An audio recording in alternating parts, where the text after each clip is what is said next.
Hi, I'm Joe Glaser. We're at Glaser Instruments in Nashville, Tennessee, and today we're going to put a set of Groove Master saddles on this telly, something one of my customers wants to do.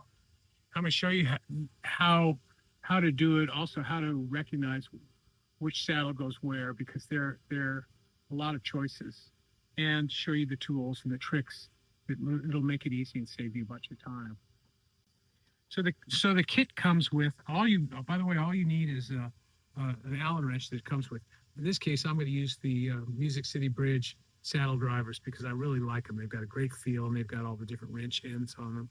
Just use a regular Phillips screwdriver, string winder, and a tuner when I'm done. First step is to loosen the strings, and I'm only going to do 2 strings at a time because I'm going to use the other 4 strings to compare my intonation line, to save and compare my intonation line, and also save and compare my saddle height. And then we'll go through the kit, and I'll show you what comes in the Groove Master, the Music City Bridge Groove Master kit. A couple things: a decal that you can put on something, all important, but also a little instruction layout on how the saddles go for the different combinations of strings, whether you're right-handed or left-handed, whether you're using a wound G or a plain G. All the possibilities are there, and you just have to follow this little card. It comes with 3 saddles. It comes with 3 intonation screws, the 3 springs that go on the intonation screws, and then the set screws you're going to need. And if you look at this and note it, 2 of the set screws are slightly shorter than the others, and there's 4 long ones. What we're going to do is we're going to go long, long, long, long, and then we're going to go short and short out at the ends, and that lets the radius sit the way it's going to. But we'll go through that as we go along.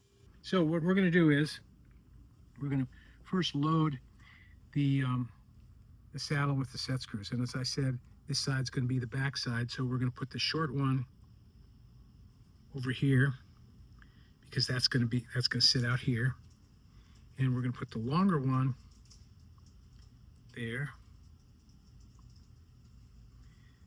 and I can take the wrench that we provide with this kit and push them into where I think they might be a good place to start.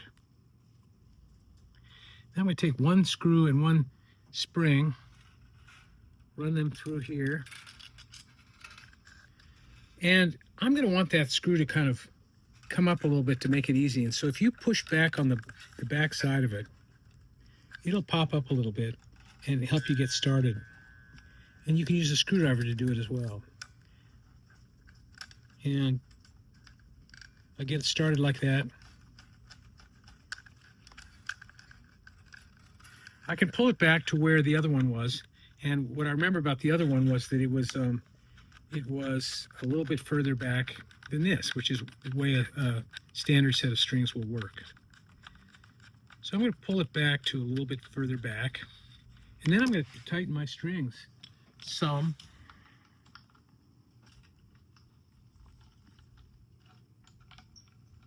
And what this is going to let me do, it's going to let me set my spacing before I get them really tight.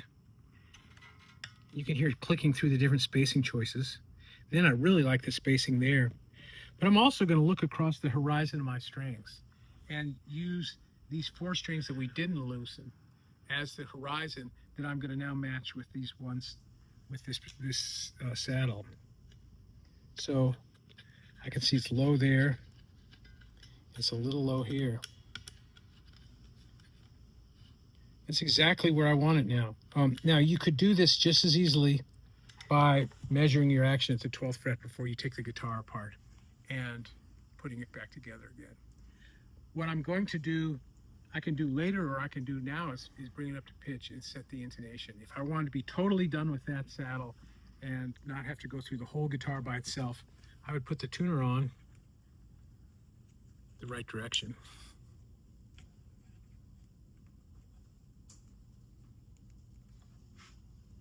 And bring these strings up to pitch.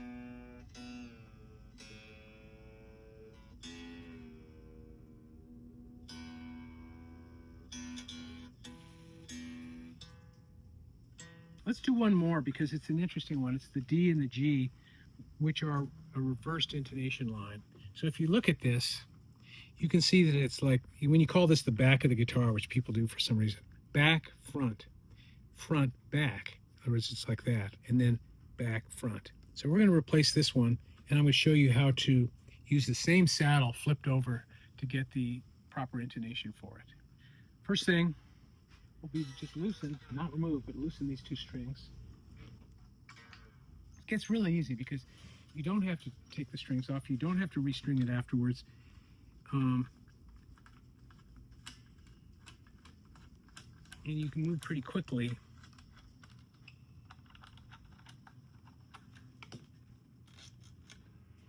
Because time is everything.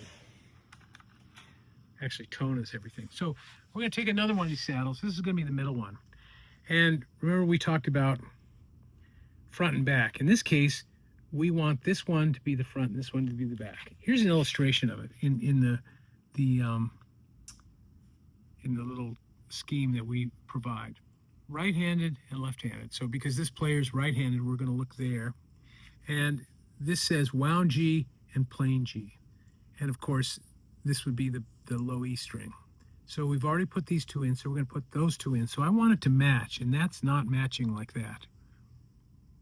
Yes, it is. That's actually matching. The D is forward, the G is back. So that's going to go right in there. So if you follow this schematic, it'll make the job a lot easier. In this case, since it's a center saddle, I'm going to put in 2 long screws, long set screws. And by the way, these are stainless set screws, so they won't rust over time.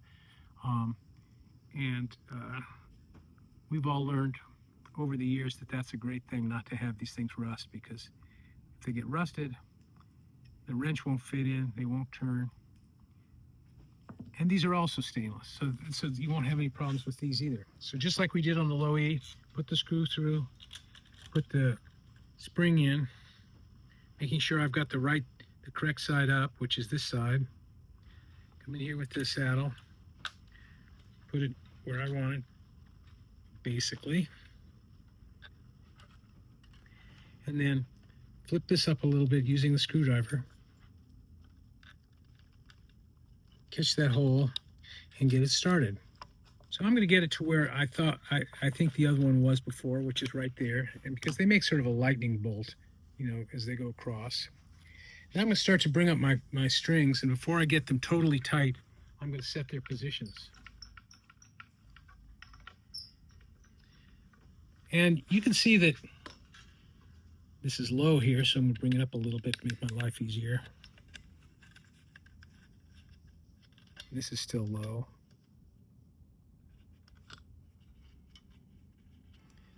I'm not setting my final height yet, but I can see that these two strings are too close together and closer than they were, so I'm going to push it to the exact spot I want. And this one is in the exact spot I want, and I'll bring them a little higher tension to where they're pretty close to pitch. And then remember, we were looking over the horizon to see the height. And the D is a little low, but the G I like fine. So I'm going to raise that up a little bit. Look at my horizon. And I kind of roll the horizon so I can see whether there's a string sticking up a little bit. And that's about exactly where I want it. So at this point, I just put the tuner on and make sure the strings are in tune, and then set the intonation in case I need to change it, in case I didn't get it quite right. We'll go ahead and do the high E B one just to show you what the stagger looks like in the saddles, and then we'll catch up for final setup here. So this is going to be the saddle for the high E and the B, and of course it's forward and back. That's the stagger. And if you look at this, it's forward and then back. That's the stagger. I love this thing. You get a wrench with your set, but these are really cool because they just roll. They're heavy. They feel great, and they're brass, so they probably have better tone as a screwdriver. But you guys let me know about that, okay? Anyway, so we have that in place. We take our last screw and our last spring, put the screw in, put the spring in, get them set up like that. Recheck your stagger this one forward, this one back. Get it up under there.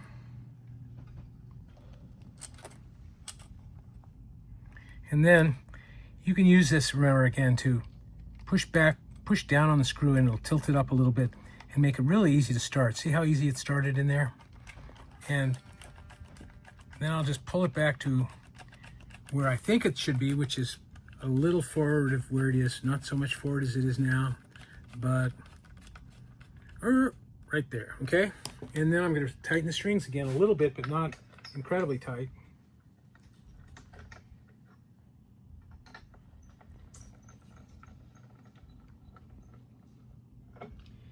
And enough so that I can set my spacing where I want them. And I like this pair right here. I want the high E to move further out. This is what the Groove Masters are all about. The fact that they, and I want it even further out, the fact that they sound good is related to the fact that the saddles that Fender made in 1960 and 61 had these threaded rods, very fine threaded rod. They were great. They had a wonderful sound, but the thread, being a thread, kind of moved along, and if you bent a certain direction, they would sitar, whereas these grooves are straight, so they won't sitar no matter what. So anyway, I got it about where I want it, and I'm going to raise them up.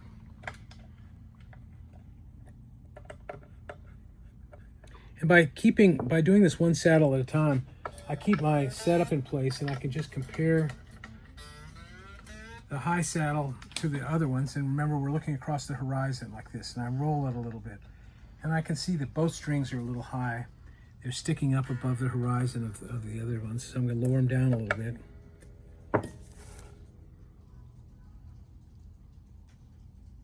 And only the high E needs to come down now.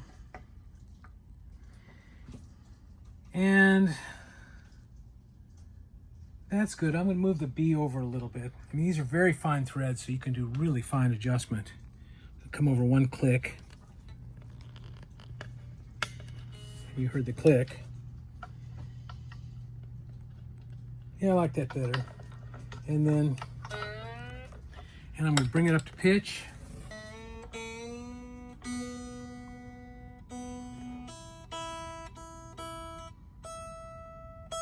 And once again, you just set that saddle where it's supposed to be looks-wise. It's going to be really close tuning-wise. I don't think I'm going to change the intonation on that a bit. So actually, for all three of these, the intonation was able to be instantly done just by imitating where the saddles were in the first place. And then the action, again, I did by just looking at how do these two strings sit in that curve that is the string radius. And that about can't be easier. Look at our stagger. So it's back, further forward, back, further forward, further forward. This is typical electric plain G style with the phone ringing. Typical stagger. It's a lightning rod. I mean a lightning bolt pattern, and that's all there is to it.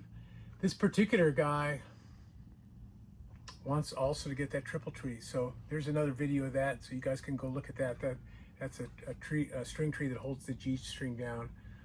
So you can go look at that and see what he's going to get, see whether it would work for you. Thanks very much. Call us if you have any questions.